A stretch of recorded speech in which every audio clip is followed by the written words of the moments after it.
Good afternoon, ladies and gentlemen. You have tuned into the Rebel News live stream on this, a Thursday, May 5th, 2022. I'm David Menzies, and my co-host, well, let me tell you about my co-host. You know what, folks? Today is the National Day of Prayer, and she's the answer to all my prayers. She is the she-devil with a sword. She is the Khaleesi of Northern Alberta. She is Sheila Gunn-Reid, and she is live with me in the studio. It's holy mackerel, Sheila. It's like I'm in Dr. Tung's 3D House of Stewardesses. Like you're just popping out right at me. Unbelievable. Welcome to Toronto. Is it always this loud when you're doing my intro? It's it's way less loud for me, but I feel like I'm in Dr. Tung's 3D House of Beef here, big guy. Holy mackerel, please. I scare easy. No, the reason I'm loud, Sheila, is the web team is beyond that soundproof wall, and I actually break the sound barrier going through with my oratory there. But it is so nice to see you. David. You're wearing a Misunderstood shirt, and it's a lovely logo. That's our colleagues, Nat and Kat. Yes. Who are, they're never misunderstood here, folks, but when you go out to the scary world of downtown Toronto, there's a lot of misunderstanding going around. Are you sick of Toronto already? I know you arrived yesterday. No, the novelty hasn't worn off quite yet. You know, there's a lot of people, there's a lot of sights, sounds, smells of Toronto that I'm not used to. I'm used to like the fresh, crisp Alberta air, and there's a lot of just Toronto smells that I'm getting used to. But, you know, it's nice to be in the office. It's nice to see the changes and how much our team has grown since I was here last. There's a whole host of new people. I walk in and there's people I see on the other end of a Skype call, but just to meet them in person. And they've been with us for a while, but that's the state of the pandemic, separating people. Am I telling tales out of school here, Sheila, if I say that in the last year and a bit, we've actually doubled our staff? Is that correct? That's amazing. All the contraction we see in media, especially print media, all the outreach by government to prop them up with our tax dollars, we don't receive a single penny of taxpayer money, nor would we accept it if it were offered. Fat chance of that with the Justin Trudeau Liberals. Good luck. And we're doubling our staff, whereas the mainstream media is languishing on the vine. What do you think that is, Sheila? Well, it has a lot to do with the fact that they don't think there's actually any news out there to do. During the pandemic, CBC stopped their local news coverage. Remember that? They said they took their full subsidy, of course. They didn't say, oh, well, you just keep that portion of our subsidy because we're not going to do that work. Yeah. They stopped doing local news coverage. I don't know if they thought there was no local news or if it was just too dangerous for their journalists out there to do the local news. But, you know, we're more than happy to step up and fill that void. I always say, if, you know, they don't like us, they viscerally dislike us, the mainstream media. But I would go away pretty fast if they actually did their job. Yeah. We're happy to step into the void they leave, and that's, I think, why our company grew so much over the last 2 years. I think you nailed it, Sheila. And I think I've told you this story before, but in case anyone's interested, it was the CBC. They were the ones that was the impetus for me to wear a hat out on the field because at the height of the pandemic lockdowns in 2020, you remember we couldn't go to a barber and whatnot, Sheila. Yeah, that was a lot. Yeah, and you looked like one of those troll dolls. I know. Yes. And I was at Queen's Park, Sheila, and there was this CBC female reporter, and she was running backwards in high heels away from me. And I was actually legitimately concerned about her safety because she was about to go off the island and into traffic, and I didn't want her to get hurt. Right. And I said, "What's wrong?" And she went, "Your hair, it's scaring me." And I guess we know one CBC employee that isn't going to be dispatched to the Afghanistan Bureau, but I felt like, what am I, the Frankenstein monster? I better cover up. So that's what made me go to a store and get a hat. That's the origin. Not quite Peter Parker being bitten by a radioactive spider and getting superpowers, but that's, I guess what I'm saying to bring it full circle, Sheila, is that if a CBC reporter is triggered by unkempt hair, I guess anything's on the table. Well, and it's only going to get worse. because I'm filling in for the big boss today on his show. So if you're not a paywall subscriber, might I suggest you become one. It's only $8 a month. You can do that at rebelnewsplus.com. However, I'm working on a story today on Ezra's show where this is not the end of the government bailouts. Ooh, no. They're talking about, is this the right amount of money? Yeah. They use the word to calibrate the landscape appropriately. Are they using that word, to calibrate? Calibrate. Like it's a police officer's radar gun or something? Yeah. The language they use is it's really something else. They also say things like I shouldn't give too much away from my monologue here, but Yeah, that's premium content. it is premium content, but it's a good reason for you guys to maybe consider subscribing so you can get the full meal deal. They use one bureaucrat who probably no longer works there because he was the only one making sense in all of this. I'm like, I see, you don't want your pension. He uses the word artificially structure, like he's being concerned, like, hey, this is going to artificially structure the media landscape, and won't this create, quote, perverse incentives? So one person raised the alarm bells, so naturally he was one of those people put on pandemic furlough, I bet, 100%. But it's only going to get worse. You know what? You're right. And he's right. When you are in business operating on a high wire, but there's a safety net there, i.e. taxpayer bailout. That's what I say about General Motors. I believe their plan is to go completely electrified by 2035, which is just, barely a decade away. Right. And they're even including pickup trucks. You guys are really going to sacrifice your truck market, your highest profitable vehicles, to Ram and Ford?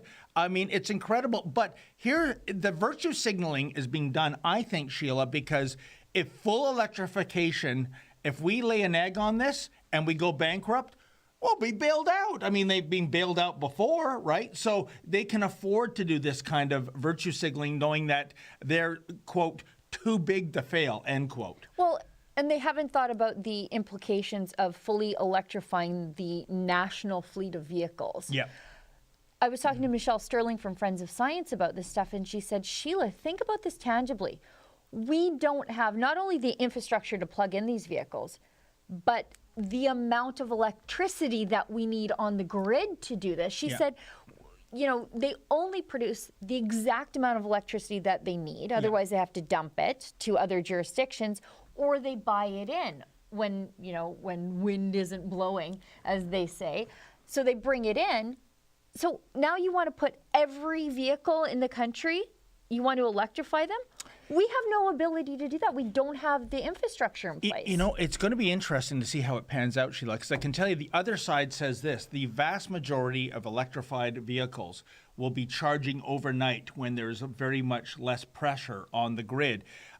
Yet we see in places like California, there's brownouts, blackouts, even overnight. And with the population California has, which is more than Canada, can their infrastructure, their electrical infrastructure, handle this? We're going down uncharted waters here, and we'll just have to see if the grid can survive it or not. But don't you fret. After the show, I'm going to cruise down Dufferin with you to the Dairy Queen in my my plug-in hybrid. I know you love that vehicle, and we'll get a banana split or a sundae or a blizzard or something. You're used to blizzards. You probably had a blizzard last week in Northern Alberta. Can your car carry you, me, and ice cream, or is only one of us going to get ice cream? Ooh, I think the gas motor might have to kick in on that haul. But you know what? You should tell the folks what we're doing. We've already... Right. Why does the clock say 10? You know what? I we feel put like Andrew in charge of the clock. Yeah, Andrew, high energy, Andrew said, leave everything to me. It says 10. I mean, I'm having deja vu of the days of the VCR when it would be a flashing 12:00, and because you could never figure out how to program it. And of course, my VCR broke by hitting the pause button so many times during Basic Instinct. I knew he was going to say it. I should tell everybody what we're doing here today. I think that's the camera I'm supposed to be looking at. I think so, yes. Yeah, okay, perfect. Mine is right in front of me at home, so I have no idea. And my monitor sits behind my camera, so I can watch the monitor, but also talk to the camera. Well, welcome to high-tech Hogtown. This I is where know. this is the straw that stirs the drink, baby. Yeah, well, you got to shuffle some things around in this studio. This is the Rebel News Daily live stream. It's hosted by a rotating cast of hosts. David and I host on Tuesdays and Thursdays. It gives our viewers a chance to interact with us. And it also gives us a chance to interact with each other, sometimes virtually, but today in person. We talk about the news of the day in an unscripted way, and it gives you the opportunity to support the work that we do completely willingly, unlike the CBC and the mainstream media with their ever mushrooming explosion of subsidies that they keep getting, and it's more in the works. But we rely on the willing support of our viewers, so you can do that in a couple of different ways. We're currently live streaming on YouTube. You can't support us on YouTube. They're a censorship platform. And there may come a time in today's show where we have to sort of jettison YouTube for some of the other platforms where we can speak freely our minds, because there are certain things we can't say on YouTube. And part of my job here at the company is to protect our YouTube channel. A little bit for spite, and a little bit because there are 1.6 million YouTube sets of eyes, and we don't want to abandon you. Which we appreciate. We love you guys. Yep. So even the hate watchers, I like you guys too. So we're also streaming on Getter and Super U and Rumble and Odyssey. And on Rumble, Odyssey, and Super U, you can support the work that we do by leaving us a paid chat. On Rumble, that's called a rant. If you send one of those, we'll read it on air. On Odyssey, it's called a hyper chat. There's a couple of different ways that you can do that. You can send us a donation via cryptocurrency. We're happy to take those, and regular old fiat currency on Odyssey. And on Super U, it's called a shout. And those are the ways that you can support us and interact with us. And I think it democratizes the show because it gives the people their say, unlike the mainstream media who continually close their comment section. Yeah, I'm just nodding my head for the last 3 minutes. I know. It's like being at home with Lady Menzoid. Yes, dear. Yes, dear. By the way, she experienced her birthday yesterday, and I got to tell you, a new twist to my birthday card caper. You got to stop. I've told you people, God bless Dollarama. This is why I love Dollarama, folks. You can get a $1 card, but on the back it says $2.50 or $3 or $3.50. But now they're stocking those super duper high-end cards like Papyrus, I think is the brand name. Well, I think it's a knockoff of Papyrus, but on the back, they're $4 cards, but the price on the back is $8. So this time, to make sure Lady Menzoid saw it, I wrote "look" with 2 eyeballs in the O's for look and arrows to the $8 mark. And I was going to bring it in, Sheila, but Lady Menzoid was too embarrassed. Yeah. So take my word for it. So Dollarama is stocking the really high-end, fancy-dancy cards that normally sell for $8. They're selling them for $4. Look like a hero at half the price. That's my slogan, folks. Over to you, Sheila Gunn-Reid. David Menzies, that poor woman.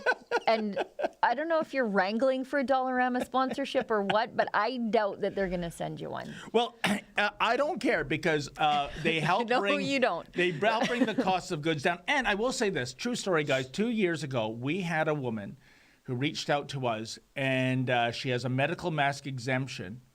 And we did a video on this. Dollarama, right. There was a COVID Karen who, believe it or not, I think she really risked more of a health issue with obesity than the COVID. But she started screaming at this gentle, nice lady.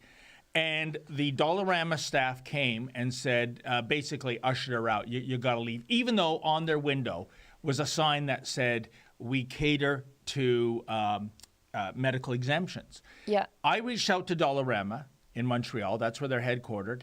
And I can tell you, this was wonderful. The spokeswoman there got right back to me. Oh, that's good. And said she was completely in her right that, to stay there, the one that was escorted out. And not only that, when the supervisory team swings by that location in Scarborough, they're going to have a meeting with the employees and tell them to respect those with medical mask exemptions. That's how you do public relations. Unlike, Cineplex, unlike Meta, all these companies we've run into infringing on the rights of people.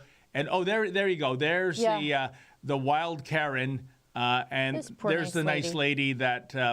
And if you listen to the audio, she's very soft-spoken. She's not getting into an F-bomb argument back and forth. So, again, thumbs up to Dollarama. Not only do they help bring prices down, but they know how to do public relations and respect those who have mask exemptions, because they're going to come back any day, right, Sheila? Yeah. Yeah. Yeah, of course they are. I see in Alberta, actually, they have a recent spike in flu cases because we have the flu again. You remember when we didn't have the flu for like 2 years? They're like, nope, there were no flu cases at all. Our chief medical officer of health testified to that in a straight face in a court hearing, saying, yeah, there's no. But yeah, so just wait. We have 236 cases of flu in Calgary with 23 people in hospitals. Oh, no, it's back. Because during the pandemic, I would get on my cell phone every morning, Sheila, and I would go, shoo, shoo, shoo, flu. And I thought that was keeping me safe. Yeah, that was it. You were talking about companies that were really bad to people with mask exemptions. And I know Tamara's been working on a story about the Body Shop. She did an initial story about how a Body Shop, I think it was in Edmonton, and I don't have a lot of patience for the Body Shop anyway, because they staunchly anti-oil, they engage in anti-pipeline activism, and so well, at least they're not Lush. It was very close. Very, very close. And this little boy was in Edmonton for medical treatment. Yes. And he wanted bubble bath. So his mom took him to West Edmonton Mall and wanted bubble bath. She goes into the Body Shop to get it, and he can't wear a mask, and they kick both her and him out. And the little boy is visibly sick. Unbelievable. And Tamara did an interview with the mom. She tried to get comment from Body Shop. She couldn't get them to comment. And even now, she's still trying to follow up and say, like, hey, did you do any sort of training to make sure this never happens? Did you reach out and apologize to this poor little boy and his family? She can't get a single word out of these people. So if you are considering shopping at Body Shop, just know that about them. Yeah, there's a competitor to Body Shop and Lush, and unfortunately I can't remember its name, but it's who I patronize because I was doing a survey of those shops at the Eaton Centre. This is going back 2 years ago during Christmas that actually had the words "Merry Christmas" in the entire mall, and I think there's more than 300 stores in the Eaton Centre. This shop was the only one with the temerity to say Merry Christmas at Christmas time. And I said to myself, you know what? I'm going to support this shop. And a shout out to Canadian Tire. They use the C word as well in their advertising, which is actually shocking. But Sheila, there's a bigger story at play here. I think one day I might do a monologue on it.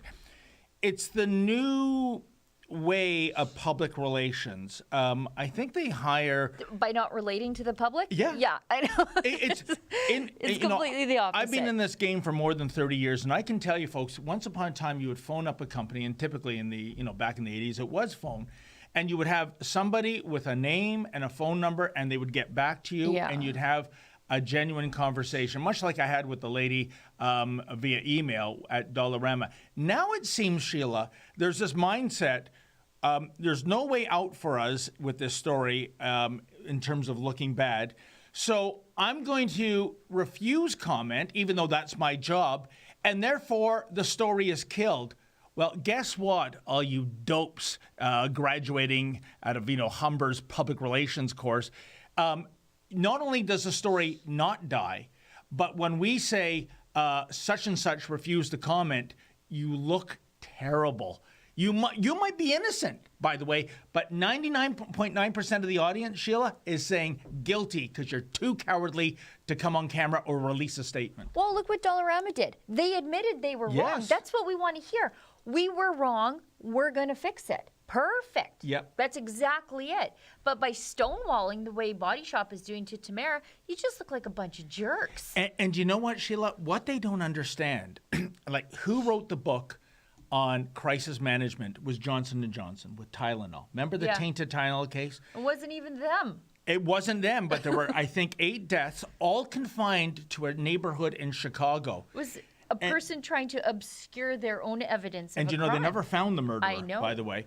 And I'll never forget, you know, there was so much adverse publicity. I'll never forget, it was, I think, a reporter with CNN said, right now the culprit remains at large, but one thing is for sure, Tylenol as a brand name is dead. Well, Sheila, what J&J did, they recalled billions of Tylenol tablets around the world. Yeah. They were the first to come up with the safety seal on medicine products. They went before the public and apologized profusely. And they didn't even do anything wrong. No, and you know what? This is the lesson. The public is very forgiving, you know, contrary to public belief. If you sincerely apologize as an individual or a corporation, as opposed to hiding things. For a potential serial killer you're unrelated to. Yes, indeed. And guess what? Today, the market share of Tylenol, which remember the CNN guy said one thing's for sure, the brand name Tylenol is dead. Guess what? It is higher today than it was in the early 80s. Was wrong? Oh, wait, telling me CNN they were was early wrong, adopters David? of being wrong. And then a few years later, NBC Nightline put explosive charges in pickup trucks to make them blow up real good because they weren't blowing up like they should without Fake this. news is not a new phenomenon. No. I remember Disney. I think it was their movie about lemmings. Like, remember when Disney used to create like wildlife videos, wildlife movies, I guess they're not videos, but you know. And the idea that we think lemmings follow the leader and rush off a cliff is a complete creation of Disney. They had a guy shoving lemmings off a cliff using plywood. I didn't know Disney was behind that. Yes. So not only is it an urban legend, but actually it kind of happened, but it was because of some jabroni pushing the lemmings. Pushing the lemmings off a cliff. Well, look at that. I think in the space of 2 weeks, we dispelled 2 urban legends, folks. Lemmings going off a cliff, and that there were no feminists actually burning their bras back in the 60s and 70s. And I'm sorry to anyone on staff that I'm offending with that. The lemming, here it is. The lemming suicide myth was popularized in the 1958 Disney film White Wilderness. Wow. In which many lemmings were allegedly herded off a sea cliff so the filmmakers could get dramatic footage of lemming suicide. Why did they even, that's so weird and perverse. Why did they come up with an idea that a mass herd of any animal would want to commit suicide? I don't know. And you know, it's I guess the imagery would be similar of, I don't know if you know about Head Smashed in Buffalo Jump in Alberta. It's the greatest place name in the world. Yes, in Head Alberta. Smashed in Buffalo Jump. Head Smashed in Buffalo. That happens to me a lot on this job. Anyways, continue. The Plains tribes would sort of corral the buffalo, and you could get a bunch of them at once as opposed to just shooting an arrow at just one. Yeah. They'd corral them, and then they would force them off the cliff. But that was to get the meat later. To harvest the buffalo at the bottom. And so I guess they replicated the imagery of that, the idea behind it in this thing. But then lemming again, murderers. Good old Walt Disney. I guess he realized that corralling hundreds of lemmings and making them jump off a cliff to their death, that's entertainment. By the way, look at these lemmings, David. They're way cuter than hamsters. How did hamsters corner the pet market? I don't think I've ever seen a lemming. Do you have them up in your area? No. Oh, I don't know. I think you're always amazed at our black squirrels here. Black squirrels are very interesting, and you guys just have turkeys walking around too. That's kind of weird. Yeah, look, they're pretty cute. They are. They're beautiful. Well, yeah.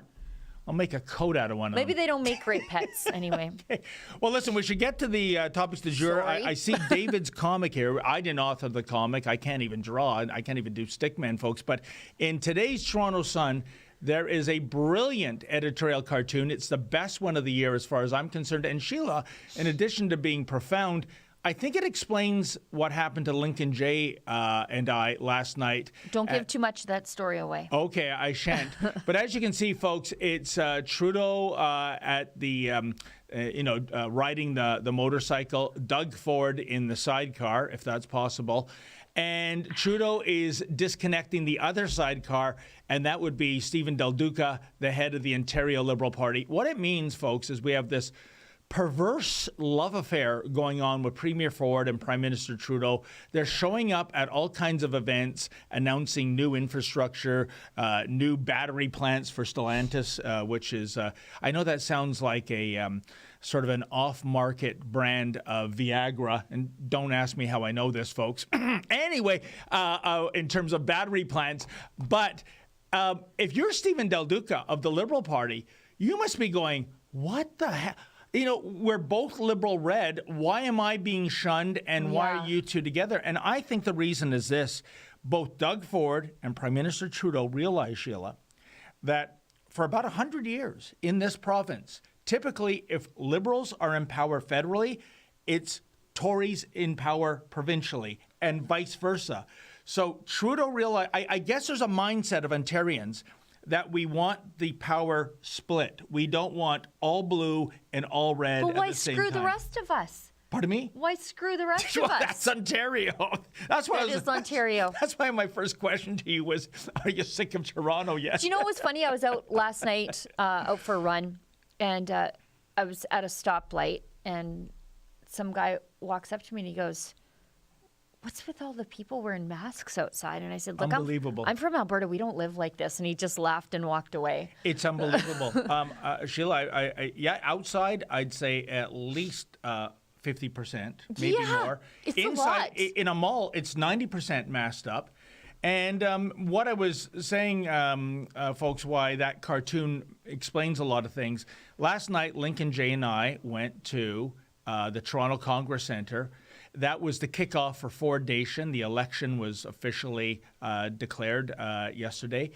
And we've been there for years and years, going back to the late great brother of Doug, Rob Ford, the ex-mayor of Toronto. And we were denied to go in. We were denied media credentials, and lined up along the side were CBC, CTV, City Pulse, Global, the mainstream media. And not only were we denied credentials, folks, and by the way, another journalist that was denied credentials. Don't give it away. No? Well, okay. Joe I think it's out Warmington. there, yeah. Joe Warmington, he's got a heart of gold. He has given the most fair coverage to the Ford family for more than 20 years. Yeah. He was given the bums rush out. We were threatened with trespass. And I can tell you, it's almost as though Doug Ford or Doug Ford's team is getting their media relations strategy from Justin Trudeau. We can never get into a Liberal event, but Sheila, at Ford Nation events up until last night, we were welcomed with open arms. Yeah. Everyone we did on the parking lot when we did streeters, because we had to make lemonade out of lemons, nobody shunned us. Nobody gave us a bad word. So the grassroots of Ford Nation, they love us. But Doug Ford or... Yeah, there's CBC. They're allowed in. Oh, yeah. So that gives credence, I think, to that cartoon. There's this chummy, perverse relationship. I know they say politics make for strange bedfellows. Oh, there's a punchline there somewhere. I know, it's like the headmistress of the school is watching me. And I even see Mr. Vice President in the control room. Yikes, I'm beginning to sweat, folks. But figuratively, politics makes for strange bedfellows, and I honestly think there's some kind of groovy kind of love going on with Justin Trudeau and Doug Ford, and Justin's telling him, hey, Rebel News, you no longer welcome them in. They're on the media non grata list. I think there's, I'll give you my Alberta viewpoint on this, because however we are allowed into things in Alberta, I think because we're so conservative as a people in Alberta, to ban us would be crazy. Yeah. But you can write off, if you're a politician and you're on the right or right of center, you can write off criticism coming from CBC or the Toronto Star or the Hamilton Spectator or whatever as... That's a horrible paper, by the way. Oh, it's the worst. But you can write off that criticism as unfair, dishonest criticism. Yes. It's the mainstream media. They're funded by Trudeau. They're anti-conservative. You can write off their questions as just, those are trick questions, dishonest criticism coming from a Liberal.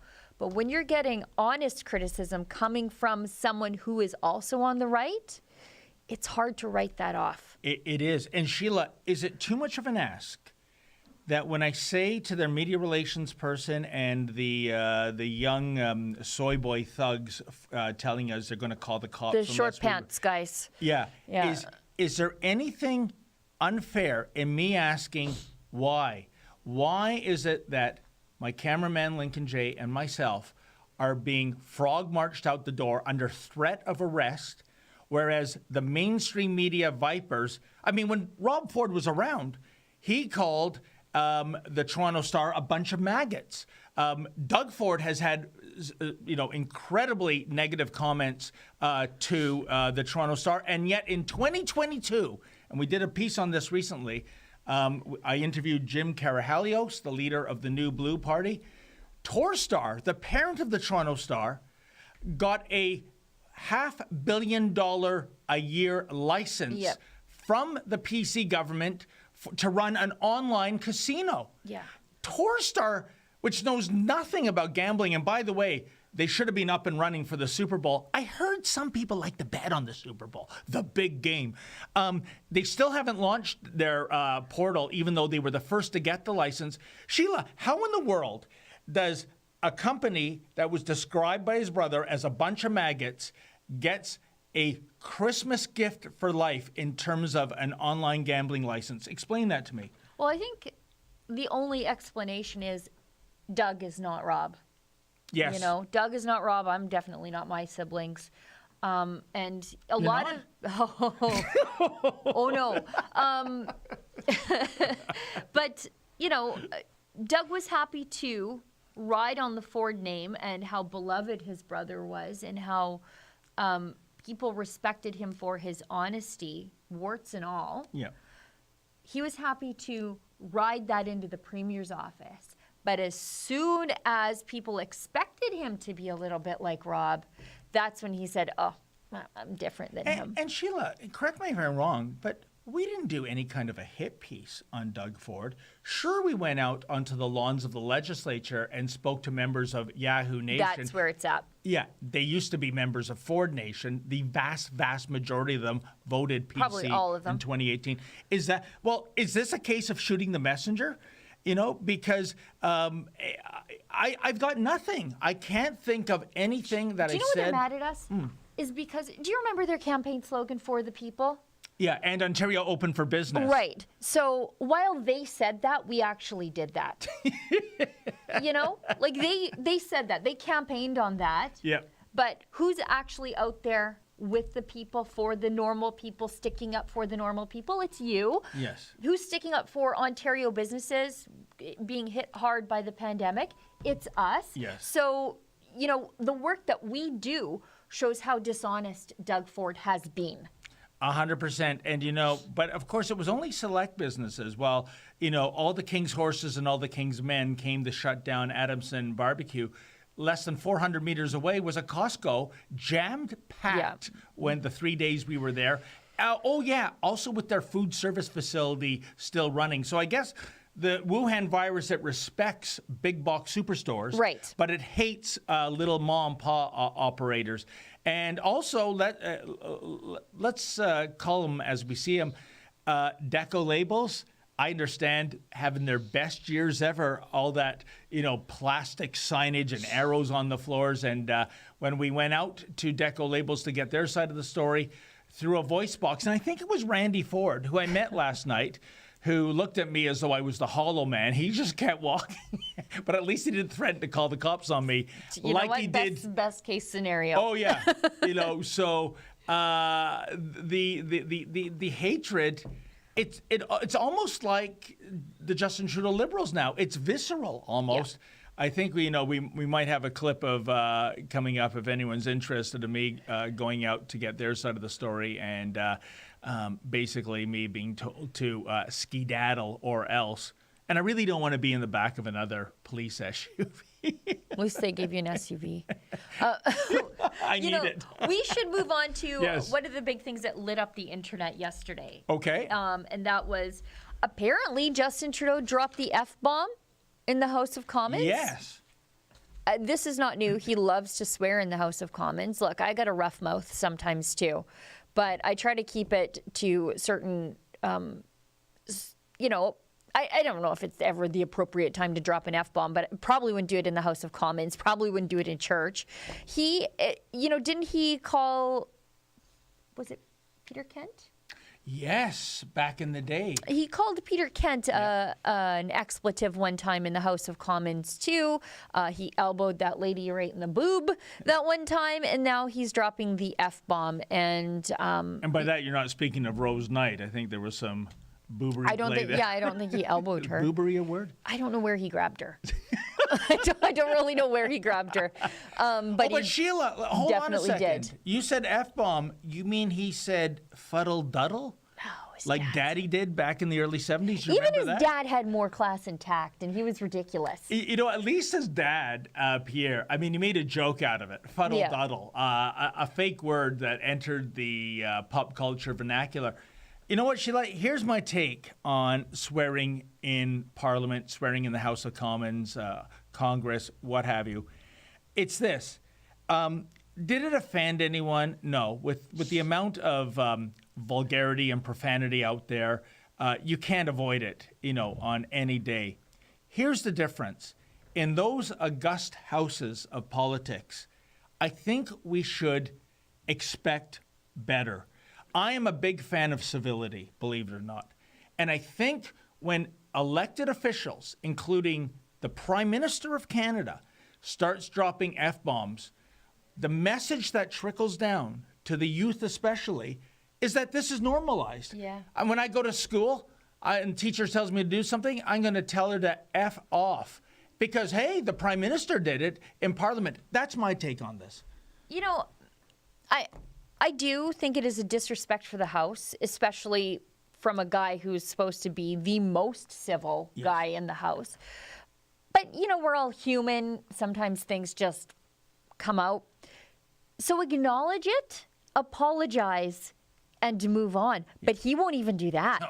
He won't even admit that he did something wrong. I think we have a clip actually from CPAC where a reporter, actually in a rare instance of journalism, asked Justin Trudeau about it. Obviously, this journalist wants to get fired. Apply at careers@rebelnews.com if that happens to you. But he asked him about it, and Justin Trudeau just sort of does his non-answer stupid thing that he does.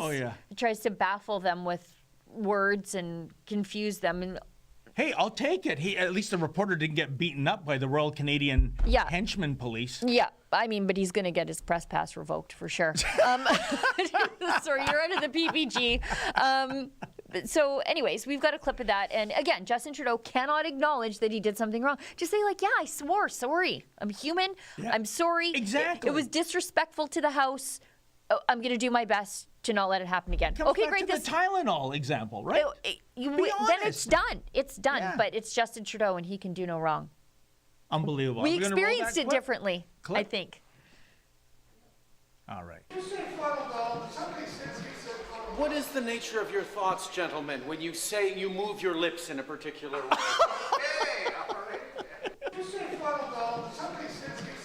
What is the nature of your thoughts, gentlemen, when you say you move your lips in a particular way? Oh, so is he implying, Sheila, that he didn't verbally say it, he just moved his lips? Well, what about the people that are lip readers? Is that a reference that I'm not getting? Is that a reference to something maybe his dad said? I have no idea, because, I think thanks, Efron. I think it is a reference to something his dad had said in the past, which only leads me to believe that Justin Trudeau has never had an original thought kick around inside that hollow head of his. Remember when he said, just watch me? Yes. He just cribs all of That was the War Measures Act. Yeah. The precursor to the Emergency Services Act. Yeah, and then Justin Trudeau said use that in response to a journalist at some point trying to be cute, and this is he quotes his father after Conservative MP alleges he so he's never had an original thought in his head. He's a chip off the old blockhead, isn't he? Yeah, like does he think that that's impressing us? Yeah, we get that you're the only reason you're the prime minister is because your dad was. Quit rubbing it in our faces. By the way, I said, you always hear swearing every day. The only person I've never heard drop the F-bomb in the office is Efren, super producer Efren. He is so civil. He is a sea of tranquility in a world of madness. He does not get excited. He's very calm. Yeah. He's the kind of mentality you want as a starting goalie, right? You don't get too high, you don't get too low when you let a bad goal in. It's even Steven. That's our Efren. Is he mouthing F to me right now? Anyways. Why is he giving us the finger through the control room window? I take it all back. So anyways, you're right. Fess up, apologize. But he looked angry there. He looked, Yeah, because somebody held him account. Yeah, it's like, how dare you? Don't you know I'm your sugar daddy? How do you think you're staying afloat financially? Yeah. Me. Yeah. Don't ask me any insensitive questions, okay? Journalist oh, my favorite shampoo? Well, it's Pert, actually. He said he used whatever's in the shower or something. Oh, is that what he did? Yeah. Yeah, I didn't want to offend the other brands out there. That's exactly it. What kind of shampoo do you use, Sheila Gunn Reid? Because your hair is looking resplendent today. Really? I was worried that it wouldn't because it's pretty humid here. I think my hair is still half wet from 7 o'clock this morning, but... No, it's got that controlled yet wild look about it. Mm-hmm. I used to work in a ladies' like a domesticated Sasquatch. Controlled but wild. What's the latest on the Sasquatch? Have we put it to bed that it was a hoax or... Oh, it's not a hoax. It's not a hoax, but I don't think... If I found one, and I look... If I found one, I would never say. Because you know what's next? Environmentalists. Protected regions. No more drilling. Because where the Sasquatch lives, that is on the eastern slopes of the Rocky Mountains. And there's a ton of drilling there and development. Oh. And if they're already trying to protect this stuff because of the grizzly bear, what do you think they're going to do if they find the Sasquatch? But Sheila, this is what I use to debunk the idea of a Sasquatch. If they do exist, these enormous creatures, Bigfoot is its... You would never find me. I'm way smaller than a Sasquatch. If I disappeared into the woods, you'd never see me again. I can understand the creature being elusive, kind of like the Arctic lynx. They call that cat the ghost of the north because so few human eyes have actually seen one. It's so good at hiding. But... like the Arctic lynx and the Sasquatch, they do leave behind droppings, or are they stooping and scooping to further the mystery? I wander around those realms of the internet where like the foot sightings or like the hair in the bushes. And I think people have found, as they call it, Bigfoot scat. Really? Yeah, but okay. how would it be any different? Forensics lab. How would it be any different looking than a bear, right? So you could write it off as a bear. Can you see? I've got 13 wide feet. I just have 2. So any of you folks sending in a super chat or what have you, send me your Sasquatch pictures. Yeah, the Sasquatch exists, and if you have a photo, please, I beg of you to send it along, and not that debunked film of that one of the participants came out a few years ago and said, yeah, it was just my buddy in a monkey suit. I think he just said that on his deathbed too. I know. But that film footage always reminds me of that Liberal MP walking in the background, buck naked, where he's sort of swinging his arms on the Zoom call. Twice. That's a fetish, not an accident. You took the words out of my mouth, Sheila. He's, I guess, you can't make the same mistake twice. And is it too much to ask to wear a pair of shorts and a sweatshirt? I mean, I'm not asking you to go into a Skype call in a tuxedo, but holy moly, to go en natural like that? Who answers the phone naked, let alone a Zoom call? Well, I guess if you resided at a nudist colony, have you ever had a desire to go there, Sheila? No. I don't even show my arms in public. I don't even wear V-necks. I don't know. Wow. I don't know. It's just not for me. We should talk about, we've got this video. Let's show a video because you guys have looked enough at me and David here. Of Melissa Lantsman. Keep it to yourself, David. She's in the House of Commons. She's actually the Conservative MP that Trudeau accused of being, playing footsie with Nazis. She's Jewish, so that should tell you how insane Justin Trudeau is, and how he's just willing to call anybody racist just to shut them up. And she's highlighting how unvaccinated individuals are allowed to board planes in other countries. And she's asking, I suppose, why Justin Trudeau doesn't trust Canadians and why somehow the science is different and why you think that paper mask and the vaccine is going to help you on a plane when you're in a hermetically sealed tube shoulder to shoulder with other people. Roll it. Thornhill. Speaker, surely the Prime Minister knows that vaccinated Canadians are on planes with unvaccinated international travelers here. Surely he knows that Italy, Greece, the UK, Denmark, and many others have no more travel restrictions and no more mandates. There, families have been reunited, workers are back to work, and everyone can travel. In Canada, this government doesn't trust Canadians. Why? Here, here. The Right Honourable Prime Minister. Mr. Speaker, on the contrary, we have seen over the past couple of years, Canadians stepped up incredibly to be there for each other, to get vaccinated, to wear masks, to keep each other safe. And that strength of response is why we have not only had less impact by the pandemic than many other countries, but by our economic recovery has come back so much stronger than many other countries. That's why we're going to continue to be informed by experts in how to keep Canadians safe. Even as variants continue to evolve, we will evolve in our measures to keep Canadians safe. What? Wow. Great question. Horrible answer. I got to tell you, Sheila Gunn-Reid, I love Melissa Lantsman. I do. I like her. I like her hair. I like her hair. I don't know why. I don't think she loves me, though. It's okay. She doesn't know you, David. I was looking at the travel restrictions the other day, and if you are traveling through Canada on a plane from somewhere else and your end destination is outside of Canada, you don't need to be vaccinated. For example, if you are a Canadian traveler traveling from Toronto to Vancouver on an Air Canada flight, that's your entry point, like that's your stop and start, you need to be vaccinated. But if you are an international traveler just stopping in Canada on your way to somewhere else, so let's say you are coming from Delhi to Toronto to Vancouver on your way to Japan, you don't need to be vaccinated. Unbelievable. Yeah. Those of us of a certain age will remember the Parker Brothers game Destination. I don't know if you remember that. I think Destination's out of business now because the idea, it was based on flying around the world, but there's too many complicating rules. Tell me the science there. There is no science, but even more perverse, Sheila, I think this was one of your reports. Correct me if I'm wrong. It wasn't you. It was Alexa Lavoie, our Khaleesi of Quebec City.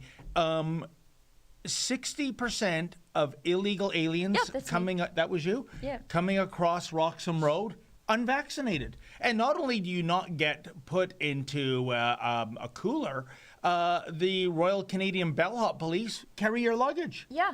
Yeah, so you could just wander in. 60% of illegal Roxham Road crossings were unvaccinated. So you can enter the country, but also enter it illegally and unvaccinated, but unvaccinated Canadians cannot travel within the world's second largest country by land mass. Unbelievable. And, here's the deal. Even if you were all about no borders and everyone's welcome, hashtag welcome to Canada, as the Prime Minister put out that, perpetuated this illegal migration. Yeah. Couldn't you say, Sheila, and I don't think it's unreasonable, regardless of where you are on the political spectrum, we want to help these people, they're downtrodden, the whole 9 yards, but due to this severe global pandemic, which is so important and is a clear and present threat to our health, we have to suspend this allowance of illegals into our country. We have to maintain our borders, at least until COVID is a thing of the past. Is that unreasonable? No, that's exactly what they're trying to maintain in the United States with Title 42. So Title 42, basically, it's the public health provision that slows illegal migration. I mean, if you're willing to swim the Rio Grande, you're not going to worry about Title 42. But that's what they have in place, and we don't even have that. Yeah. No, and also, again, with the illegal aliens coming into Canada via Roxham Road, Sheila, you could have made the case, and it's a false case. I want to be clear about that, folks, that under Donald Trump, the U.S. is not a safe place for illegal migrants. But we know under President Joe Biden, in which we're going to see by the end of his term, literally millions of people coming across the Mexico-U.S. border. It's a thing. You know, ICE is hampered in clamping down. We're taking away those mounted officers because they whip people, which they don't. Which they didn't. So if there has been regime change in the United States of America, and it's a pro-illegal migrant administration, so why are you coming to Canada? Well, and that's the thing. They are trucking them up to upstate New York. Oh, I know. They are putting them on planes and bringing them into upstate New York. Well, when you put them in upstate New York, where do you think they're going? Exactly. Where do you think they're going? And secondarily, I forget who said it, but I keep using it. An open border is an inhumane border. Yep. The cartels have never been more powerful and more rich. Correct. That open border, excuse me, in the southern states is facilitating the cartels in enriching themselves. It's human trafficking, it's sex trafficking. Juan, our new contributor, who's in Texas but also headed to Florida, he took images of what they call rape trees, where they take rape trees, where the cartels, the coyotes, they bring the women in and they tie them to a tree and rape them. And that only happens because that border's open. It's unbelievable. I'll even go a step further, Sheila. If as a sovereign nation, cannot protect your borders, it's your only job, really. Then you're not sovereign anymore. Yeah. I'm sorry, you're not. One other point to make on illegal migration. Well, by the way, look at this. Where's the Sierra Club? Like, I know that the environmentalists don't give a damn about people, because this is human suffering, right? These are their clothes. These are people who swam the Rio Grande because they refused to close the border and ICE is just overwhelmed. So these are their wet clothes when they come out the other side. Wow. But where's the Sierra Club? Where are the environmentalists? Like, this is a farmer's land that is being completely destroyed. And so even if you don't care about the people, and I know environmentalists don't, because so much of what they do leads to human suffering and energy poverty, but I'm pretty sure they should care about garbage. Unbelievable. And here's the other perversity of illegal migration. Sheila, the Biden administration is turning a blind eye to migration coming north from Mexico, Central America, South America. No problem. But you and I know of a person, I won't mention his name, but he illegally went from Alberta to one of the border states there and was rounded up like that, criminally charged, you name it. Why is it that the Biden administration is very intent on keeping the northern border secure from Canucks, but not the southern border for Mexicans, Central Americans, and South Americans? Because we're not going to go there and vote Democrat. I knew you were going to say That's why. that. Isn't that something? You know, we probably have some chats to get to, Olivia. Maybe did we send some chats along? Yeah, we put them on the screen now. Okay. Because I have trouble with the laptop, right? Well, and I can't see the screen. Oh, my goodness. Natasha didn't have this problem. Great for Natasha. Are you getting old, Sheila? Yeah. How old are you, by the way? It's kind of rude, but... Don't answer. No, it's okay. I'll be 43 in July. Oh, really? Yeah. Fantastic. I guess. You're not getting older. You're getting better, baby. I guess. That was a tagline from an ad in the 70s. Can anyone dig that up? What was the tagline for? I don't know. The man who said it is dead. He's been dead for years. I think it might have been the 18-hour girdle. I don't know. Anyways, go ahead, Sheila. Hour girdle. Do a plank or two once in a while. You don't need a girdle. Okay, Annalisa, 1964. Oh, it's Annalisa. Yes. She's got David fever. Good morning, my two favorite people. So far, a nice quiet day at work. I just wanted to send you and all the Rebel crew some love. And of course, Sweet Menzies looking fantabulous. Oh my God. You know he's better in person. Yes. I love Annalisa. She's in Alberta, I believe, right? Yeah. And I wonder if Cold Lake area. 1964 is her birth date. So she's in kind of my sphere demographically. And that was a very Failing generous eyesight, donation. obviously. Yeah. And she just, it's like the Stevie Wonder song, I just called to say I love you or something like that. I think there's other similarities between her and Stevie Wonder in that her eyes are not so great either.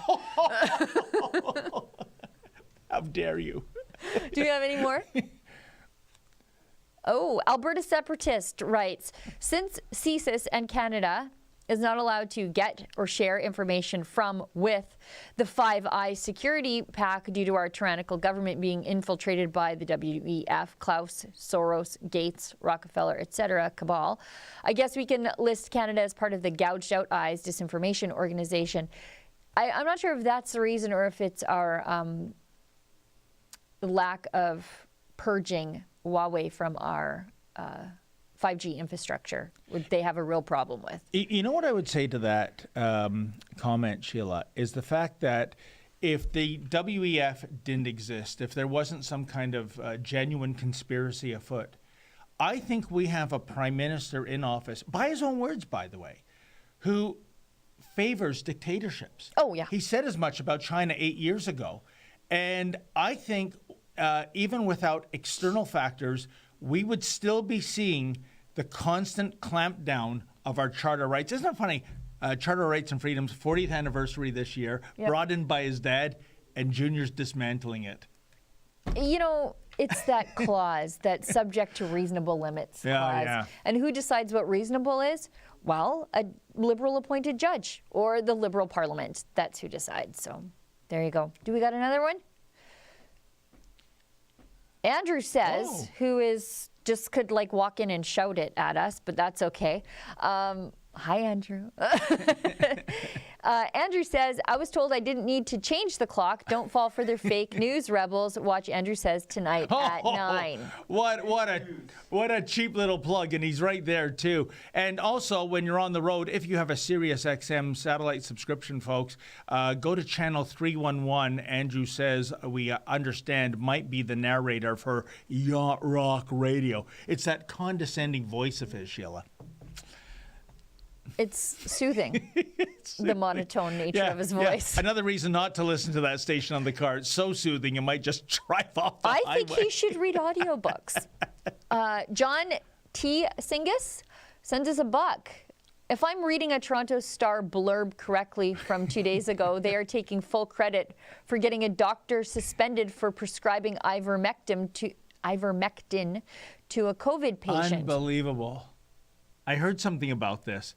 We should reach out to that doctor. Are they reporting the news, or are they turning into journalistic Karens outing people? And by the way, since Roe v. Wade is in the news cycle for, I assume, the next several days and weeks for that matter, what we're hearing yet again, the resurrection of the old chestnut, my body, my choice.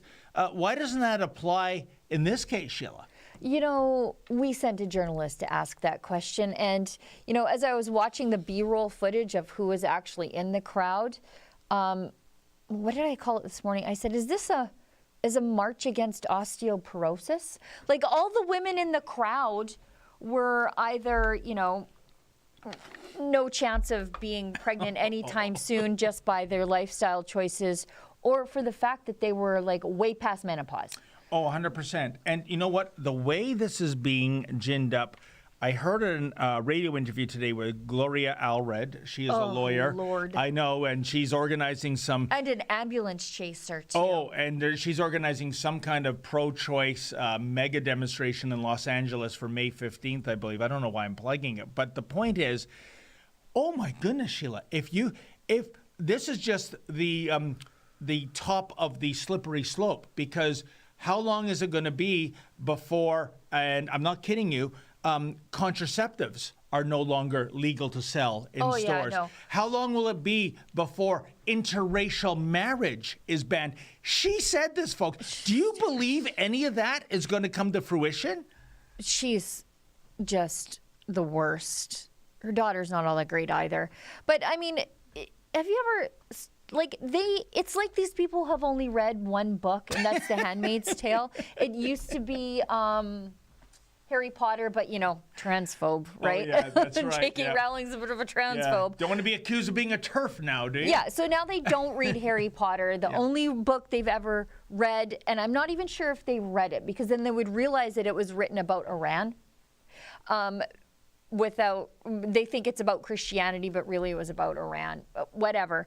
They've obviously never read it. Maybe they've watched the show, but that's the only thing they know. And they're organizing a protest in Los Angeles.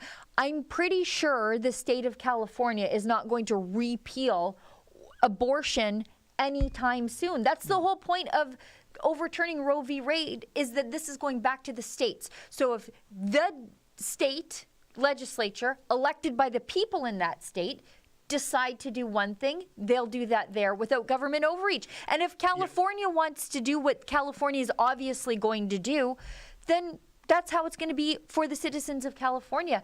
And you can just cross state lines. Yeah, that's the other red herring. Will this mean an influx of U.S. women into Canada? Well, no, because as you said... Just go to California, leave me alone. Exactly. I don't want to pay for anybody's abortion, let alone somebody from the United States. But Sheila, let me ask you this. In relation to this leaked memo, do you smell a rat? And I say this because less than 24 hours after this news broke about the Supreme's allegedly reconsidering Roe v. Wade, suddenly well-organized protests were in major cities all over the continent, and with professional signage. I mean, we make signs. It takes a little time to get that done. You know what? I almost get an idea that the fix was in, Sheila. What do you say? I don't know. Some of these signs are the same signs they hold at the Women's March every year, or at climate change marches, because so much of the climate change marches, there's too many people. And you know what you got to do to get rid of too many people? Just abort them. So I think, look, this idea, too, that there was this spate of coat hanger abortions happening. Yeah. I mean, that was such a ridiculous myth. That's a myth the same way the lemming thing is a myth, too. Look at some of these people. Look at that lady. No, sorry, your menopause was 10 years ago. Define lady. Define woman. I'm not a biologist. I'm only half I'm not joking. a biologist, David. We have a Supreme Court justice in the U.S. that can't define woman. Thoughts I never had. My rapists will be great dads. Okay, so multiple rapists. Holy mackerel. I don't know. Wow. And I listen to this stuff, and naturally I'm coming from a pro-life point of view for religious reasons, but also because I had my son at 19. So I have, I've got a certain lived experience, as the left says. And I just see so much of their talking points. Oh, we got a lot of chats. Perfect. Okay. I see so many of their talking points are that being poor should be a death sentence. Mm. Where they say oh, well, what happens if the mom is poor? My mom was poor. And you know what? I'll just end it on this. I gave an inadvertent plug for a protest in Los Angeles, but here's something you should be aware of, folks. A week today at 12:30 on Parliament Hill, March for Life, which is often ignored despite the number of people that show up. And when it is covered, they are demonized and vilified. That march will be taking place. And you're going to see a whole bunch, because I've covered similar marches, not that one, but pro-life marches. And they are wonderful, lovely people. And when I go to the other side, to get them to weigh in the abortion debate. I typically receive... Look at how happy this is. Yeah. This is overwhelmingly female, the March for Life is. Overwhelmingly young. Most people there are under the age of 30. And so when you see the pro-life movement say we're the pro-life generation, they really mean it. It's overwhelmingly young. It's not the osteoporosis awareness march of the pro-choice marches over the weekend. And it's overwhelmingly minority. Yes, and they can articulate their points. And by the way, on the other side, the pro-abortion folks, the question they cannot and will not answer, and they will react violently if need be, ask them, what do you think about the fact that I believe the number is 29 million girls since the early 70s around the world were aborted only because of their sex, right? You know, that is the very definition of misogyny. They will not answer that question. It's their right to choose right up until the birth of the child. Yeah. And suddenly a sexualized genocide is A-okay with them. Doesn't matter. They short circuit in the same way that the no more comments person short circuited with you, because they, in their head, they intellectually know this is the thing that breaks my argument, but they cannot admit that maybe I should rethink this. So they just have a conniption.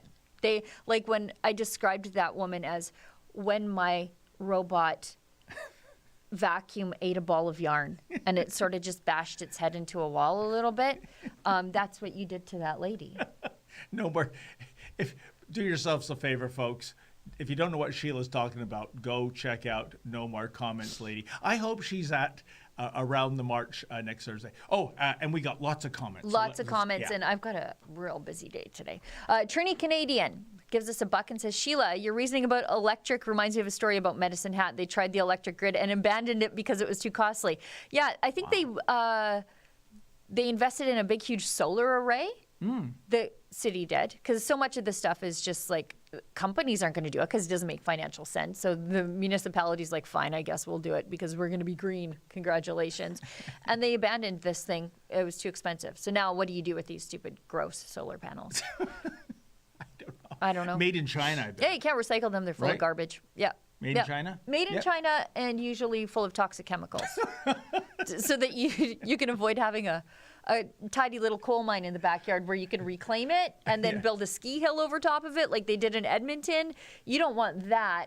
You want some open pit toxic chemical soup for the environment, you see. Yeah, unbelievable. Okay, what's the next one? Trini Canadian. Trini Canadian, do you actually trust being in the same vehicle as David Menzies? Now, wait a minute. Is that an aspiration on my vehicle, which is a plug-in hybrid? Or is it on my character that you don't trust me to behave like a gentleman with the lovely Sheila Gunn Reid in the passenger seat? Please clarify that remark, Trini Canadian. I'm like trying to stick a cat in a sack, you know. I'll be fine, and he's fine. Yeah. It's just, you know, that car. I worry that it can. I'm not sure it can carry the both of us. Don't bring that catnip if Transcat is around. Okay, I'm warning you right now. This is my favorite. In joke. Attorney Canadian, David, stop being cheap. Exactly. Stop being cheap. Lady Menzies deserves being splurged upon. Wait a minute. How do you know? What's going on here? You're not the mailman, are you? David, we know you. And so I know just even a little bit about what that woman must go through on a day-to-day basis. This is unbelievable. Believe me, folks, I'm crying on the inside. AMT60 says, my favorite live streams are with David and Sheila or Ezra. David, doesn't Lady Menzoid watch the live streams, as then she will know how cheap you are, and yet you buy expensive booze? And that's why she's not watching the live stream. She's out there working. She's got her nose to the grindstone. She's got to afford that expensive booze, so... Yeah, because, the LCBO won't give it to me. Yeah, that's true. She's got to get it through other channels. Usually it's a guy in a station wagon at a shopping mall. You know, my husband doesn't watch my videos either. He's like, I get enough of you. It's fine. It's fine.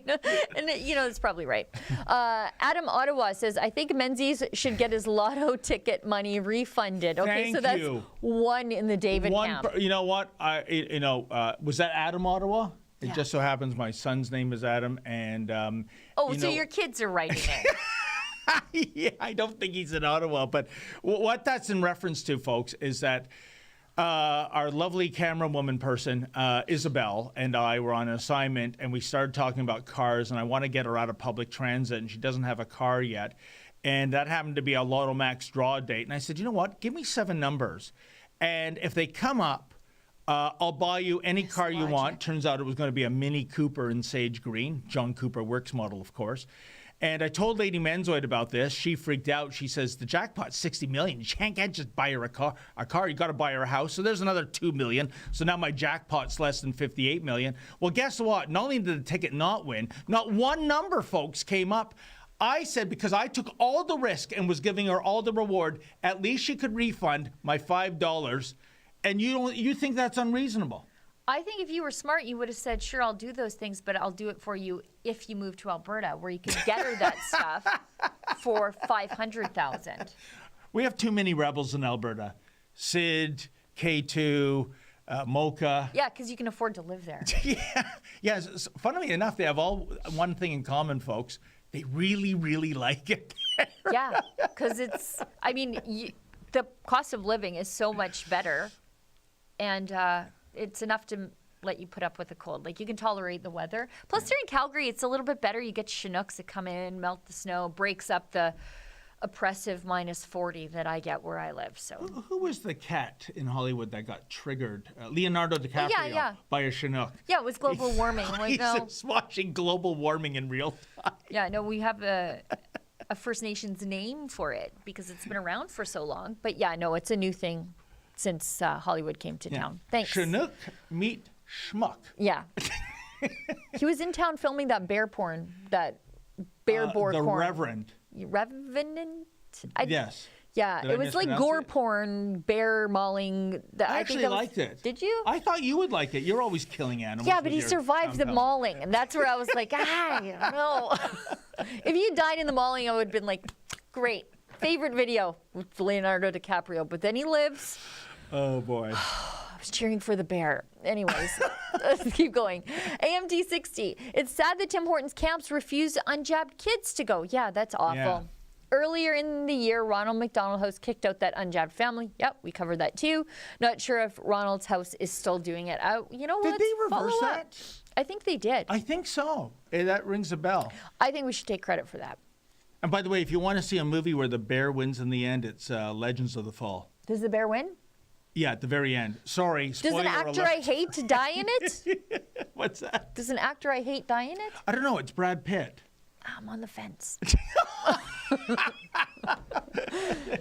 Some You ladies movies, really yes. love that guy, right? I didn't really, but then I watched, what's that movie that he's in with Leonardo DiCaprio? Did you say DiCaprio? Yeah. That movie that he's in with DiCaprio, The Aviator? no. It's the one, it's the Charles Manson sort of, if it had an alternative ending. Once Upon a Time in Hollywood. Oh, okay then. And the only reason I watched that is because I am a bit of a Manson family aficionado. And I was like, are they going to be true to the facts before they take some liberties? And they were pretty well. And I actually liked both of them in it. You know, the first time I ever saw Brad Pitt, he was in the film Thelma and Louise, going back to, I think, 1991. You remember that one? Yeah, the wrong people died in that one, too. Well, you know what? And by the way, folks, if you think I'm some Actually, hardened... maybe all of them could have died in that. That would have been fine. Yeah, but contrary to what Sheila's saying, if you think I'm some hardened, insensitive, unemotional person, at the end of Thelma and Louise, I was crying. I was crying. There were big globs of tears coming out of my eyes. You cried for the car, right? She stole the punchline. That's right. A 1964 Ford T-Bird convertible. What a beautiful car. That they have to take it with them. Thanks for stumbling over that punchline. So I'm here. Oh. January 777. Joseph Bourgault ousted from the leadership race with no explanation after meeting all the criteria.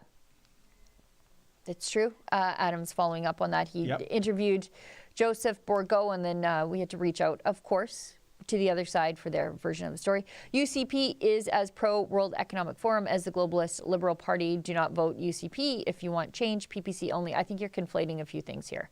So United Conservative Party is the Alberta Provincial Party, and we don't have a PPC provincially. So and we already have an Adam interview, Adam Seuss, with Bourgault. Joseph. Yeah.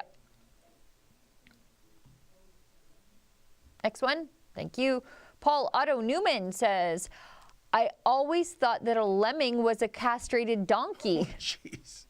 Please, I scare easy. In which case, we do have them in Alberta. They're all on the government backbenches. All right. Next one, cool. Please. Yeah. Noble Canadian says, I like Dre's first interview with Roger Stone. What is your opinions on Roger Stone advising Derek Sloan's Ontario party? I think it's interesting. I think Roger Stone is kind of he bets on the outsider all the time. Sometimes it works, sometimes it doesn't. With this Ontario election coming up, and, the Ontario party has wonderful people in it, the New Blue Party, ditto. I just find it somewhat tragic. We've had, 7, 8 MPPs ousted. It's a lot. Yeah, from Doug Ford's PC party. And my wish was that they would park their egos, because I think it's ego generated. Yeah. I'm not picking out any people, I'm not naming names, but with 8 people, 7 people, you have critical mass. Yeah.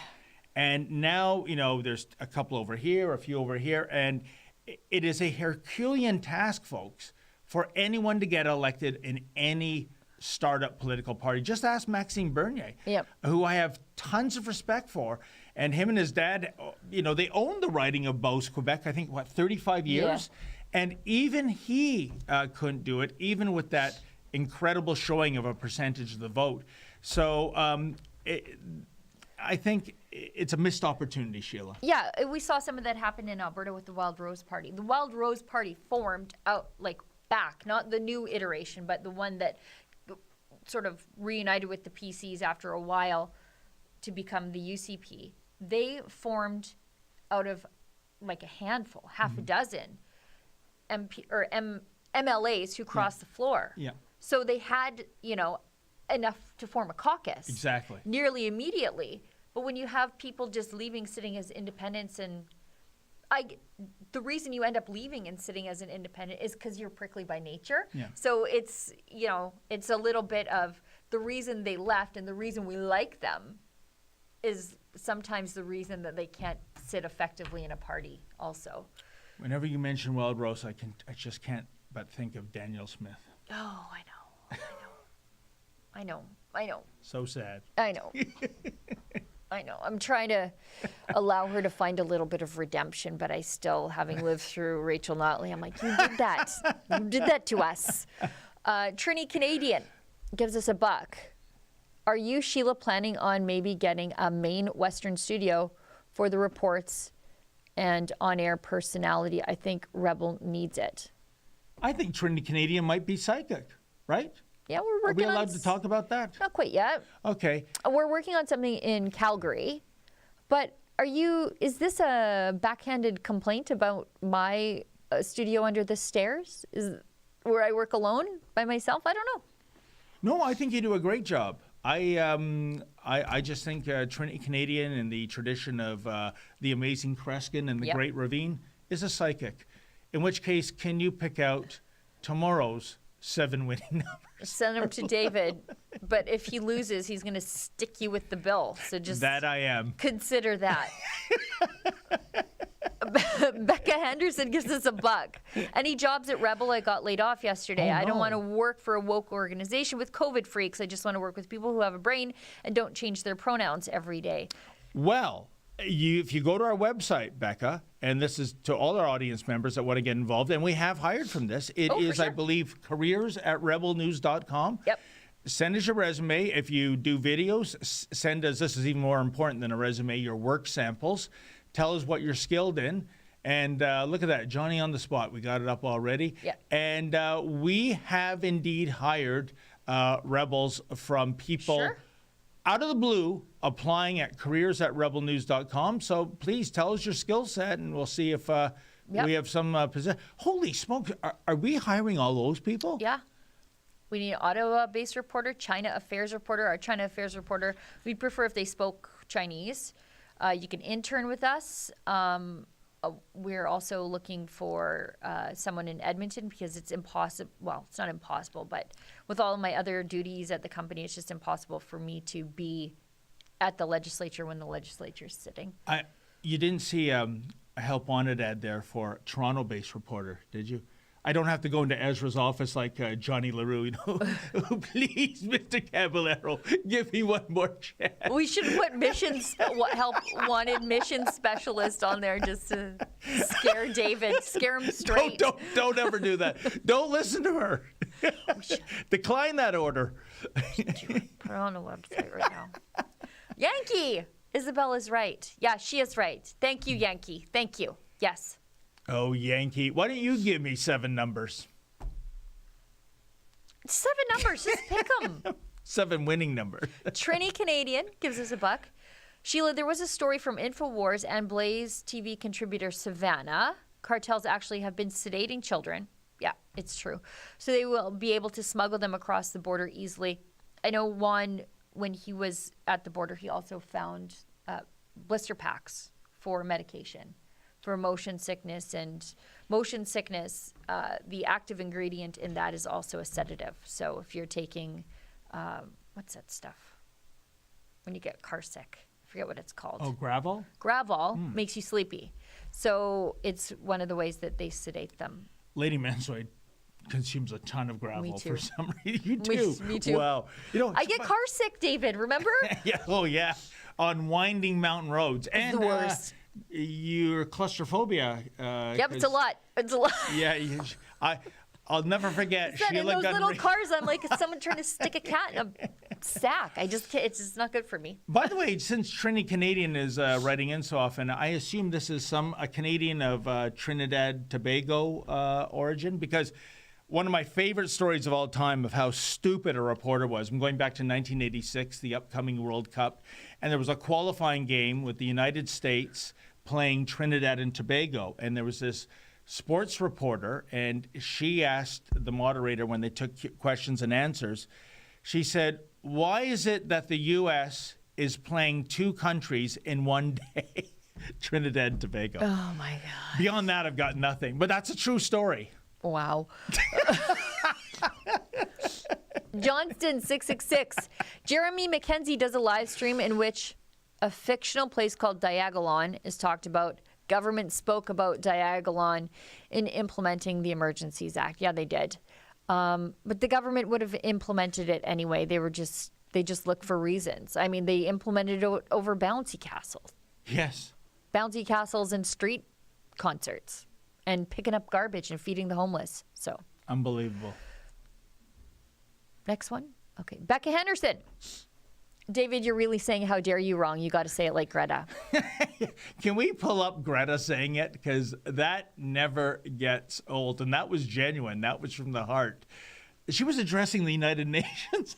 Yeah, my kids did that to me for like 3 months straight. Every time I asked them to do something, I'm like, hey, can you maybe not put the cereal box back in the cupboard empty?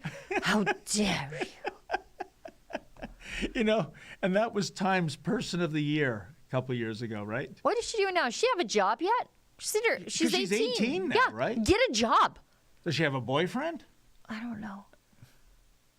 I haven't seen her in a while. Do we have like, someone do a Google image search like Greta Thunberg 2022? Because, look, and I'm not to lentils and more steaks. Lentil will make you mental. See what I did just there? You know a Barry what? Horowitz. Actually, you're here. You can pat me on the back. Thank you. Patent that. We'll sell it to the beef producers. You know what? You know what? I'll just keep that to myself. We got something in the works. Fraser McBurney. Thank you for your reply to my chat about late-term abortions. I used the word murder. How could you be so cruel? Agreed. It's awful. Yeah. Chopping up viable babies, calling it women's rights. Tell me, I know that, I miss Kathy Shadle because she would say, Sheila, don't say that on air. But I'm going to say it on air. Tell me how it's not demonic to be chopping up a perfectly viable human being. No, I don't understand. I don't know. Moloch always gets his child sacrifices every generation. We just call it something different. Now it's called women's rights. And by the way, I believe it's called birthing person's rights, Sheila. Right. I watched a video that we have coming out very soon on Rebel News here. And there's a lot of these pro-abortion activists who don't understand what overturning Roe v. Wade means. But they're catching themselves as they're talking. They're saying stuff like, women and birthing persons, or they'll say we, or they, or they'll say she, and then they'll stop and say, and they, because even they know. I know. Women have the babies. It's the women of the species. You know what it reminds me of is the Liberal MP out in the Woodbridge area of suburban Toronto. I'm having a brain cramp. I can't remember his name. Where he kept correcting himself because he was saying fishermen, and then he meant fisher folks. Fisher folks. Is there anyone in the world, please, anyone on the Maritimes, anyone on BC, anyone if you're on a fishing boat, I want to know, what do you call yourself? Fisher folks. It sounds like a creature from the Lord of the Rings trilogy. I'm from the West. Cow people? We would never say that. Cow folks? Never. Cowboys, cowgirls, right? Less cow folks, more cow pokes. Pat me on the back for that. Okay. There was also an NDP MP who stood up in the House of Commons talking about, and I just hate even talking about this stuff. I'm not like the younger women who are just talk about this stuff, just it's natural to them, but it just always makes me uncomfortable. But they're talking about menstruation inequality. And she was in the House of Commons. I'm like, oh, God, why? We're not a serious country. But she wants free menstrual products everywhere, but she kept saying people who menstruate. And I'm like, women? Well, women. Wait a minute. Wasn't that Dr. Theresa Tam? She said that too, but there was an NDP MP from Manitoba, I think. Well, it wasn't the Liberal MP, Miss Sachs, who says that Hong Kong is code word for Heil Hitler. We have a story coming up on that about what we observed, Isabel and I, in Ottawa. It involves geese. Racist geese strike again. Okay. Georgie. Sheila, what brings you to the 6, in other words, Toronto? So we have, I'm speaking at a student journalism conference with the Democracy Fund, and there are other people speaking who are going to talk about council culture and what it's like to be independent news. And for me, I think these kids need some tangible skills. So I'm going to talk about what it's like to be a one-woman show, to cover a protest, and what you need to do to make your journalism look good and effective when you're out in the field, but also what you don't need to worry about. I saw this firsthand when we covered, I think it was the Alberta election. When Jason Kenney won, and it was just me and Kian, my laptop, and my camera. And we were streaming to YouTube. We were doing our live stream like what we're doing now. And on my screen, I had brought up how many were watching CBC's live feed. Oh, yes. And we were beating them by thousands. And I'm like, this is like my personal laptop. Unbelievable. My 6-year-old camera that is now a little bit older because it's still in my studio. It's still the one I use at home. And we were beating them using Skype, free Skype, and broadcasting software, free broadcasting software, at least on my side. And CBC had like 6 satellite trucks. And we were creaming them in view counts. And so some of the things I'm going to talk about at the journalism conference are why you don't need a chase producer, an audio guy, a camera guy, and the guy who holds the piece of tinfoil to make you look nice when you're doing a news story. Yeah. You don't need all of that. You just need your cell phone and a tripod. And Sheila, if I may, I just want to say how disappointed I am in Georgie. using the awful nickname The Six for Toronto. That is the lamest nickname in the history of municipal nicknames. We took a number out of our area code. The proper nickname for Toronto is Hogtown. We used to have a lot of hog slaughtering here. No, it's true. And this six, forget it. This is something out of the mind of Drake or something, and the most overrated artist in the history of the universe. And I got to tell you, too, another thing, don't ever call Toronto this. I was once reading a magazine. It was obviously written by a travel writer from the U.S. at Pearson International Airport. He never went out into the city.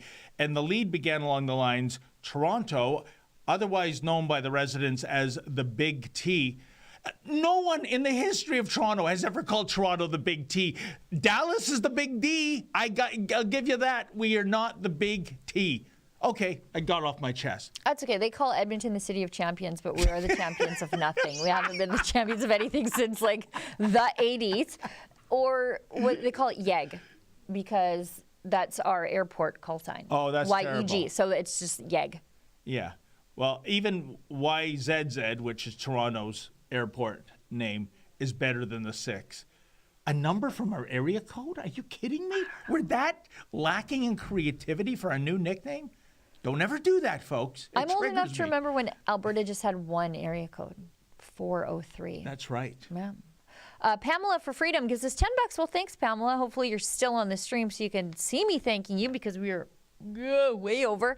What are your thoughts on abortion being legal in Canada at all stages? I think it's horrible. Whereby my understanding is up to the end of the first trimester, and after that due to medical reasons. And do you know something? Medical reasons, but that also includes mental health reasons. Yeah. And you know what? You'll never see the mainstream media ask Prime Minister Justin Trudeau when he goes to bat for women asking for abortion on demand. As I understand it, in the provinces of New Brunswick and Nova Scotia and the territory of Nunavut, it is extraordinarily difficult to get an abortion. Now, I'm just saying, if you're pro-abortion, why isn't the Prime Minister, and he's pro-abortion, ever taken to task? What are you going to do about the situation in those two provinces? Don't, because he'll fix it. No, but don't bring it up, because but he won't. It's been like that for years, Sheila. And again, it's the double standard. And yeah. No, we join. I think it's China and North Korea in really having no limits on when a pregnancy can be terminated. Oh, kind of like a ban on privatized healthcare. That's also a law in North Korea and Cuba. Whew, what good company. We're the best. Go Canada. Smith gives us $10. As someone said, and just like that, the midterm elections are all about abortion, not pandemic, lockdowns, vaccine mandates, food shortages, supply chain issues, vaccine injuries, World Economic Forum, or World Health Organization takeover. Yeah, that's true. Yeah. Oh, no. It's creating a wedge issue, and it's a non-issue. It's a nothing burger. It's a Nothing's going to change. Nothing's going to change, because if you're in a state that is liberal, it's just things are going to be fine for you. And if you're in South Dakota, well, South Dakota's always going to do what South Dakota's going to do anyway. None of this nothing changes. Literally nothing changes. It's a failed strategy. If you think the vast majority of Americans are going to take their eye off of, $6 plus for a gallon of gasoline, some groceries doubling in price in the last 18 months, I'm not kidding you, and they're going to go to bed fretting about a potential change to the abortion law, it's not going to happen. Yeah. Or the abortion decision, I should say, more frankly. Although the mainstream media is sure going to do their best to try to help the Democrats, because they're happy for all these people who won't shut up about misinformation. They're happy to leave this misinformation about overturning Roe v. Wade, what it really means. And this is why I said earlier, Sheila, I smell a rat about this whole leaked memo thing. I think it was meant to intimidate the court. But next one. Rabid Roach.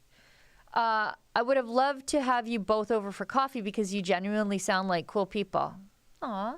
Well, wait a minute. What kind of coffee are you serving? It's free, David. You're fine. No, you're it's cheap. important to me. No, you're cheap. It's fine. If he's giving you coffee, you're fine. How do you feel about the media suddenly talking about pro-life candidates being banned? You know, that was on the list of things we were going to talk about. We're half an hour over already.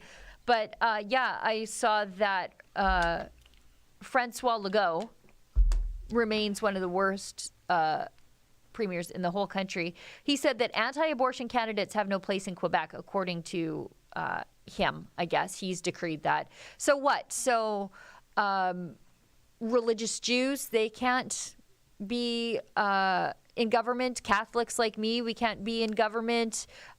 Eastern Orthodox can't be in government. Muslims can't be in government. There's some, I think, Sikhs are pro-life too.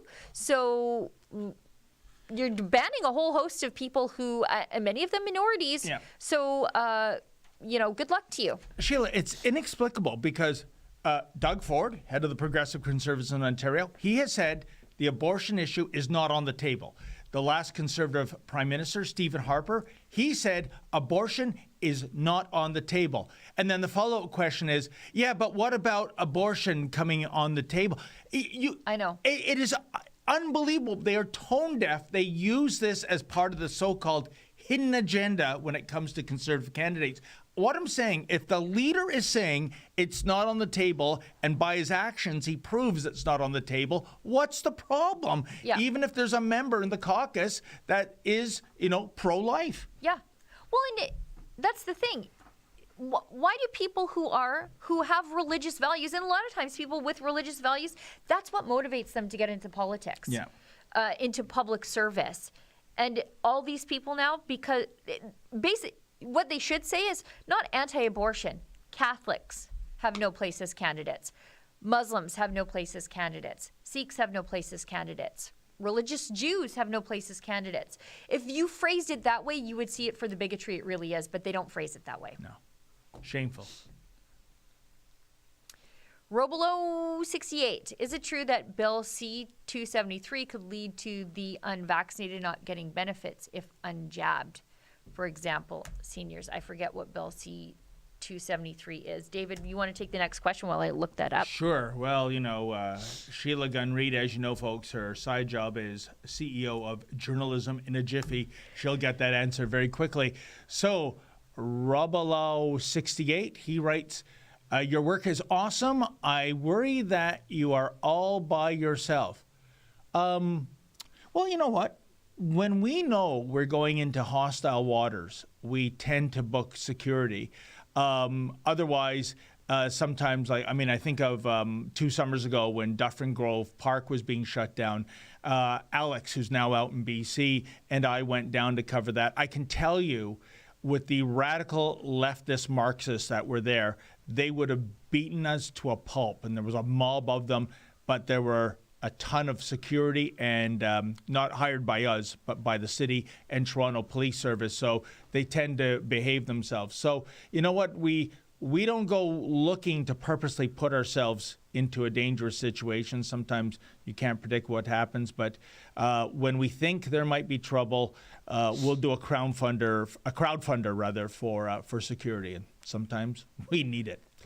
Okay, so the bill that you're referring to is S-233, and that's the UBI, so the Universal Basic Income. And that's a Senate-initiated bill. That's why it starts with an S instead of a C. So there's a quick civics lesson for you. If you see a C that originates in the House of Commons in the S, it's the unelected Senate has decided what legislation they want to bring for Canadians. So sometimes when people say, oh, it's already passed third reading in the Senate, oh my God, check the letter on the front because things will pass the Senate, but it has to go back to the House of Commons and it has to go to committee where this bill will ultimately die, I think. Universal Basic Income, what do you want to bet? It's floated all the time. No More Comments lady in Ottawa 100%. is totally down with that. Yeah.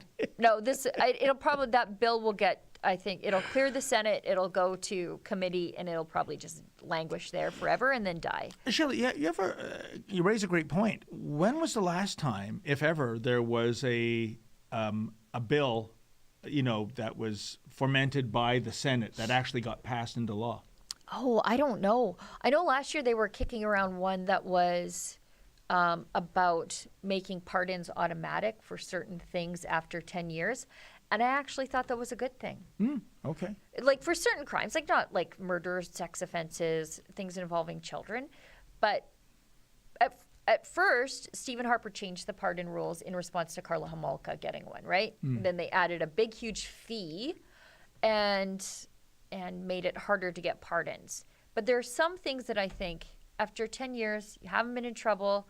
You need to get rid of this thing so that you can get a better job. Yeah. It was proposed by a Liberal senator, and after thinking about it, I thought, you know what, it's probably fair. Yeah. It's fair. I believe in redemption. Next one. That's it. Thank goodness. Holy mackerel. What time is it? Oh, it's 1:40. Wow, you cheeky monkeys really got your money's worth today, Yeah. didn't you? Really, because you don't pay any money, and that's the beauty of tuning into the I live didn't want to stream. get out of the studio Oh, with you, David. You're too kind. I'm so glad I put on some of the top shelf cologne today. I just want to thank everyone behind the board, everyone that tuned in. Of course, a super special thank you to everybody that contributed money. We really do appreciate that. Sheila, thank you for coming all the way in from Northern Alberta. That's, if you weren't here today, you'd likely be filming an episode of Hinterland Who's Who with all the Right, I'd be critters. shoving lemmings off a cliff. Or that, There'll be 2 other Rebel News staff in this place at 12 noon Eastern tomorrow. In the meantime, as always, stay sane.